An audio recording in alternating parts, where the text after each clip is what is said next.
ya. Saya ngomong langsung dengan menteri, seorang menteri dalam acara buka puasa sangat terbatas dari kami 8 orang. Dia kalau nggak salah dia satu didampingi 2 orang, satu staf khususnya, satu seorang wakil menteri. Mereka bertiga di Kertanegara ya, di Kertanegara, jangan salah, di Kertanegara, tapi bukan Kertanegaranya Prabowo, di Kertanegaranya menteri yang buat terima tamu yang lainnya. Oke. Nah, saya tanya seperti itu dan dia akhirnya mengaku iya, Pak Presiden marah. Oke. Nah, dia namakan juga bahwa kemudian Prabowo juga berpesan bahwa Kapolri tidak boleh mengambil tindakan yang substantif dan berdampak luas terkait kasus ijazah ini tanpa sepengetahuan dan seizin Prabowo Subianto. Aktor intelektual yang membuat P21 menjadi perbuatan judi, ya kan? Berarti menurut saya cukup memenuhi unsur pasal 426 dan 427 KUHP yang baru. Apa itu, Pak? Namanya pasal? Perjudian. Jadi, ini kata Pak Bro, mantan Pak Kapolri. 426 itu bandarnya otaknya situ. 421 yang menggunakan di situ. Meskipun itu katanya saya kan cuma iseng gitu. Oh, nggak bisa, karena ini nanti akan dimanfaatkan orang. Oh, iya. P21 itu akan dijudikan. Waduh. Nah, ini nggak boleh. Berarti dia intimidasi terhadap jaksa penuntut umum dan penyidik. Wah, fatal ini. Kata-katanya sayang baru, tapi ini judi. Ya. Kan ada taruhan uang. Ada. Ini bahaya. Ada uangnya. Jadi hati-hati kalau berbicara seperti elidaneti dan kecumanan seperti itu. Iya. Jangan main-main. Jangan penegakan hukum dijadikan arena judi seperti sepak bola. Dan kita akan saksikan apakah benar bahwa ada dua opsi yang mungkin akan terjadi pada kasus dugaan ijazah palsu ini ya. Yang pertama adalah dihentikan, dan yang kedua adalah berjalan sampai ke pengadilan. Tapi apakah pengadilan yang selama ini ditakutkan oleh Bang Refli Harun CS ya sebagai PH-nya dari Troya ini ya, jangan sampai ini seolah-olah gawangnya dipindah gitu ya, bukan dari kasus ijazahnya tetapi ke pencemaran nama baik dan lain sebagainya.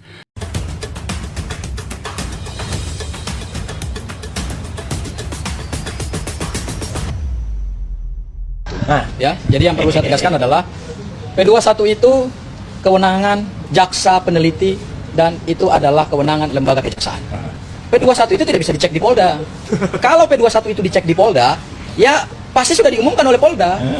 Hari ini diterbitkan oleh Polda, hari itu juga diumumkan. Jadi kita memahami P21 adalah P21 ini adalah produk kejaksaan, bukan produk Polda Metro Jaya. Dan ketika P21 ini sampai hari ini belum keluar, jangan kita melampaui kewenangan jaksa. Apalagi, Mas Roy, mohon maaf, ada termul yang memposting, ada berkas 5 berkas, ada jaksa yang meneliti berkas. Memangnya mereka bisa masuk ke dalam lembaga kejaksaan? Masuk ke lembaga kejaksaan saja, itu pakai sistem.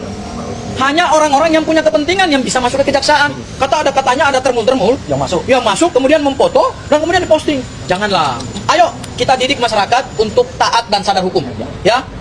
Yang berikutnya kedua, untuk P21 kemungkinannya akan banyak. Bukan berarti ini akan segera menanti dari Polda, ini akan segera P21, enggak. Bisa jadi ada beberapa kemungkinan. Pertama, P21-nya memang nggak jadi. Karena alat bukti yang diserahkan kepada jaksa sampai hari ini kami menduga loh, persepsi loh, belum menimbulkan keyakinan kepada jaksa. Karena gini, berdasarkan KUHP hanya batas waktu 7 hari bagi jaksa peneliti ketika menerima berkas itu secara administratif dan sah dan patut. 7 hari beliau harus menyatakan pendapat. Ini udah lebih. Jangan-jangan memang tidak lengkap berkasnya gitu, sehingga perlu dikembalikan ke kejaksaan. Tapi kami tidak mendahului kejaksaan. Jangan seperti yang pihak termul yang mengatakan ini P21, ini akan segera P21. Memang Anda jaksa. Anda kan koordinasi sama penyidik. Ini bukan kewenangan penyidik, ini kewenangan Kejaksaan Republik Indonesia. Itu saja dari saya, Mas Roy. Baik. Terakhir untuk tokoh yang sangat kita nantikan ini. Sama-sama. Fenomenal. Terima kasih. Assalamualaikum warahmatullahi wabarakatuh. Waalaikumsalam. Ya, pertama-tama saya haturkan terima kasih secara pribadi dan juga secara bersama-sama kepada teman-teman dari lawyer. Dan hari ini adalah satu untuk semua untuk satu ya. Jadi di sini saya mewakili juga sahabat-sahabat atau pejuang yang belum bisa hadir secara langsung, tapi mungkin nanti baru akan siang hadir untuk WL ya. Ada Bu Kurnia Tribriani, ada Dr. Tifa, ada juga Pak Rizal Fadila, dan juga ada Pak Rustam. Jadi kita bersama-sama ya itu. Demikian juga dengan tim hukum yang ada. Ya, ini tim hukumnya sama, gabungan juga ini semuanya. Jadi kalau ada termo mengatakan pecah apa ya gitu, kalau dalam bahasa Jawa pecah dasi gitu ya itu. Jadi nggak ada itu ya, kita tetap kompak, kita bersama. Dan kenapa kompak? Karena itu juga sesuai dengan tadi disampaikan oleh Mas Gafur Sangaji ya, bahwa hari ini kita memperingati 118 tahun ya kebangkitan nasional. Dan pada saat kebangkitan nasional dulu, tadi udah sedikit di-spill ya, ada organisasi didirikan namanya Budi Utomo, pendirinya adalah Dr. Sutomo, Dr. Wahidin Sudowisodo, Dawes Dekker, dan lain sebagainya ya. Kemudian tahun 1912 kemudian muncullah organisasi, ada Indische Partai dan lain sebagainya. Itulah yang membangkitkan para pemuda, para pejuang Indonesia untuk melawan Belanda. Setelah itu 20 tahun kemudian, tahun 28 kita Sumpah Pemuda, dan setelah itu dari tahun 08, 37 tahun kemudian kita memproklamirkan kemerdekaan Indonesia. Nah, jadi hari ini kita juga memproklamirkan insya Allah kemerdekaan hukum Indonesia kembali, ya, gitu. Karena sudah mulai tanda-tandanya mulai muncul, ya, tanda-tandanya, gitu ya. Ya, kenapa? Karena inilah pertolongan dari Tuhan Yang Maha Kuasa Allah Subhanahu Wa Taala, ya. Yang pertama adalah tadi, ya, yang kuatannya Tromol mengatakan P21. Gimana P21? Dominis litisnya, ya, artinya yang paling dominan menentukan itu adalah pengendalinya adalah pihak kejaksaan, ya. Polda Metro Jaya saja, ya, itu kemarin menyatakan Pak Budi, ya, Kombes Budi, namanya Budi tapi tulisannya Budi, ya, itu mengatakan kita doakan. Jadi terima kasih. Polda Metro Jaya saja hanya bisa mendoakan karena bukan dia yang pengendalinya. Jadi pengendalinya adalah kejaksaan. Oh bisa. Tadi saya jelaskan ya, itu beredar video dan juga foto. Termal-termal itu katanya ada tumpukan berkas, terus itu ada nama-namanya. Ada Roy, Tifa, Rostam. Itu hoax, ya. Dan itu sebenarnya kalau kemudian kejaksaan keberatan karena sama saja dengan kejaksaan kebobolan. Sudah ada orang yang bisa masuk dan memotret. Tuntut itu, termal-termal itu, ya, karena mereka lah yang kemudian menyebarkan hoax, ya. Nah, yang kedua adalah kemarin di Polres Jakarta Selatan, ada seseorang yang dengan sangat jumawanya mengatakan P21 sudah A1, ya itu pasti ini, ya. Itu kan ini saya berdasarkan data fokus detail. Mana data fokus detail? Malamnya dia sendiri kena P48, ya, gitu. Harusnya P48, sebentar lagi kena P48 itu eksekusi kejaksaan terhadap orang yang statusnya terpidana. Nah, jadi intinya Bagaimana menurut pendapat Baik, kalian? kita mulai ya. Nah, teman-teman sekalian, saya kembali ngomong soal ini karena kemarin Kamis, Jumat, Sabtu saya ke Bandung, di Bandung, ya. Kamis, Jumat, Sabtu saya di Bandung, dan Sabtu malam saya berkomunikasi dengan orang yang padahal orang sangat dalam Prabowo Subianto. Wih, sangat dalam. Berkomunikasi, kita ngobrol ngalor ngidul, kemudian tiba-tiba orang ini mengatakan begini, Gimana? Kang, sebelumnya saya sedikit maju beberapa jam, kira-kira jam 8, setengah 8 saya duduk berempat, saya Jenderal Purnomo, lalu Rizal Fadilah dan Menak Hakim. Nah, ini semua tokoh-tokoh di Bandung, Jawa Barat. Kami ngobrol di sebuah kafe kecil sambil makan pisang goreng dan tahu goreng. Lalu dari situ teman-teman punya pendapat macam-macam soal Prabowo Subianto, ya kan, ya? Nah, kan. Nah, entah apa gimana, kira-kira jam 10-an malam saya dari kamar hotel komunikasi dengan orang yang sangat dengan Prabowo itu, Sangat dekat. dan mengatakan, Kang, itu kan kemarin kalau Prabowo nggak bantu, itu Roy Suryo dan kawan-kawan masuk ditahan di penjara. Gitu. Ngeri nggak?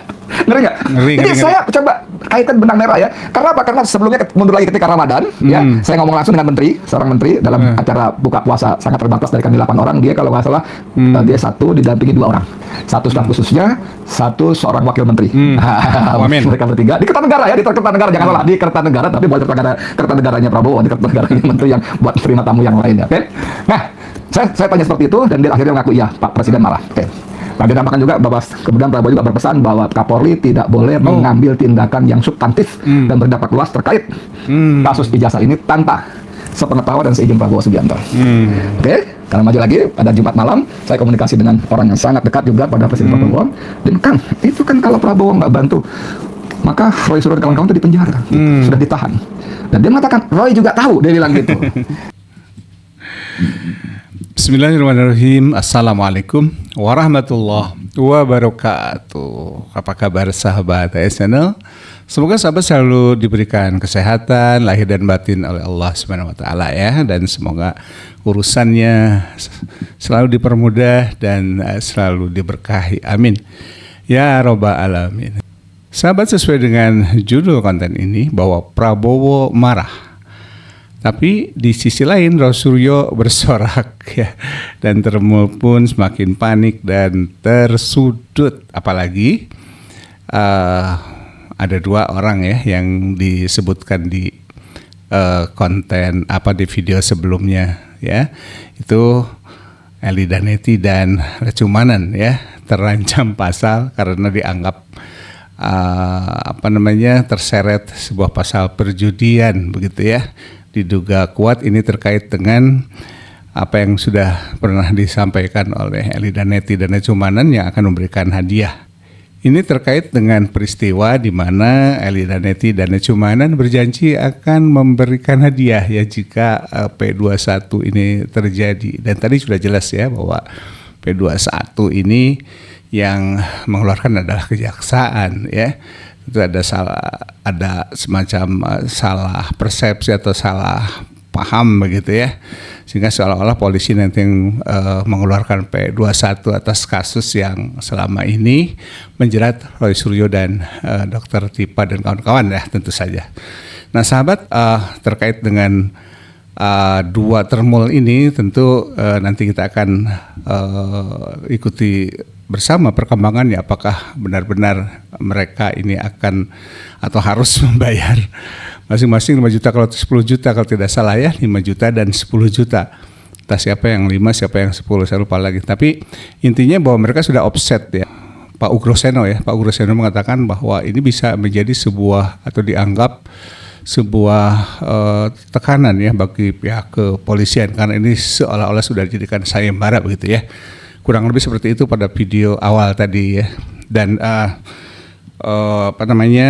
terkait dengan kontennya Bang Edi Channel ya, ada info yang mungkin ini boleh dikatakan terbaru atau terkini ya, terkait dengan marahnya Pak Prabowo ini disampaikan di channelnya Bang Edi ya, Bang Edi Channel ya, di mana beliau selain yang terbaru itu sekitar akhir pekan kemarin ya, beberapa hari yang lalu dengan sebuah pertemuan yang dilakukan sekitar Ramadan, bahwa di situ ada seorang menteri yang termasuk orang terdekatnya Pak Prabowo ya, presiden kita ini, bahwa mengatakan bahwa Bapak itu sudah tahu ya, bahwa ijazahnya itu tidak ada katanya ya. Kurang lebih seperti itu. Dan Pak Prabowo marah kepada kepolisian, dalam hal ini kepada Listio Sigit ya, kurang lebih seperti itu ya. Dan kabar terbarunya itu kemarin itu ya, ada lagi ya seorang menteri yang berkomunikasi dengan Bang Edi bahwa benar ya Pak Prabowo ini marah. Dan untuk lebih lengkapnya apa yang disampaikan Bang Edi, silahkan untuk berkunjung ke YouTube-nya Bang Edi Channel untuk mengikuti konten lengkapnya, dan jangan lupa untuk subscribe juga ya Bang Edi Channel, dan merupakan aktivis yang sudah tidak asing lagi bagi kita dengan keberaniannya dan kelugasannya dalam bersuara gitu ya. Silahkan subscribe juga Bang Edi Channel. Dan di situ ya saya sampaikan ringkasnya saja bahwa Pak Prabowo itu marah, dan kemudian tentu yang kita saksikan sekarang di mana berkas itu bolak-balik ya, dari kepolisian ke kejaksaan, lalu ke kepolisian lagi dan sebagainya, dan katanya akan terus seperti itu karena mungkin ya, saya juga menduga Pak Sigit juga bingung ya dengan kondisi yang seperti ini. Di sisi lain kita juga menduga kuat bahwa Pak Sigit ini adalah orangnya Jokowi. Ini dugaan kuatnya seperti itu.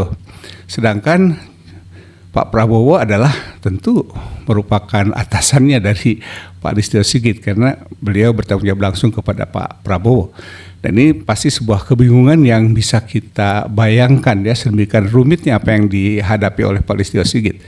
Dan kita akan saksikan apakah benar bahwa ada dua opsi yang mungkin akan terjadi pada kasus dugaan ijazah palsu ini ya. Yang pertama adalah dihentikan, dan yang kedua adalah berjalan sampai ke pengadilan. Tapi apakah pengadilan yang diharapkan adalah pengadilan yang selama ini ditakutkan oleh Bang Refli Harun CS ya, sebagai PH-nya dari Troya ini ya.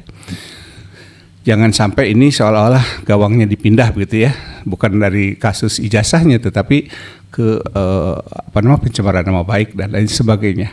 Atau bisa saja yang terjadi seperti yang pernah disampaikan oleh Bang Ahmad Husainuddin, bahwa Jokowi akan dipaksa untuk dihadirkan dan bersaksi dan kemudian memperlihatkan ijazah aslinya. Entahlah apa yang akan terjadi nanti. Cuman secara pribadi saya termasuk orang yang tidak percaya ya bahwa Pak Jokowi punya ijazah. Ini keyakinan saya ya. Kenapa demikian? Karena ya saya juga seorang insinyur gitu ya, dan istri saya adalah lulusan asli UGM.